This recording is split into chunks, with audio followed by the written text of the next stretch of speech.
Welcome to money manifestation series day 6। I hope आपने day 1 से लेकर डे 5 तक की प्रैक्टिसेस बहुत अच्छे से की होगी। तो आज की डे 6 की प्रैक्टिस है गिव एंड रिसीव। यूनिवर्स का सिद्धांत यही है, जो भी आप यूनिवर्स में देते हो वही आपके पास में 100 गुना होकर, 1000 गुना होकर लौट के वापस आता है। आप दूसरों को जो भी दोगे वही आपके पास में लौट कर वापस आएगा। अगर आप दूसरों को प्यार देते हो तो आपको प्यार मिलेगा। अगर आप यूनिवर्स में किसी को भी नफरत दोगे तो वो नफरत आपके पास में 100 गुना होके वापस आएगी। ये सारी चीजें किस रूप में आती है पता नहीं, लेकिन वो वापस जरूर आती है। ब्रह्मांड का सिद्धांत यही कहता है कि जितना भी आप कमा रहे हैं उसमें से 10% आपको डोनेट करना है।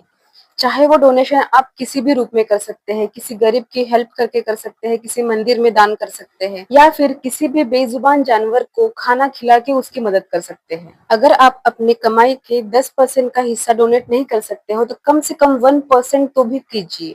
इस छोटी सी एक्टिविटी से यूनिवर्स में ये संदेश जाता है कि आपके पास में बहुत सारा धन है, आपके पास में बहुत अबंडेंस है।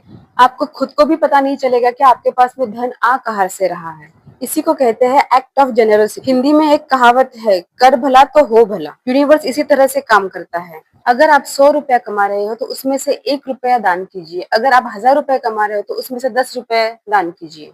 जिस तरह से आप यूनिवर्स में दे रहे हो उसी तरह से जब भी आपको किसी से कॉम्प्लीमेंट्स मिलते हैं, अनएक्सपेक्टेड अपॉर्चुनिटीज या फिर गिफ्ट मिलते हैं या फिर हेल्प मिलते हैं, तो वो आपने रिसीव करने के लिए रेडी रहना है। खुद को उस काबिल समझना है, खुद को लायक समझना है और यूनिवर्स को thank you thank you thank you बोलना है। इसी से आपकी गिविंग और रिसीविंग एनर्जी बहुत अच्छी होती है। आई होप आपको मेरे वीडियोस पसंद आ रहे हैं, तो मेरे चैनल को प्लीज सब्सक्राइब कीजिए और लाइक कीजिए। तो आप डे 6 की प्रैक्टिस कीजिए और मिलते हैं नेक्स्ट प्रैक्टिस के साथ में डे 7 में।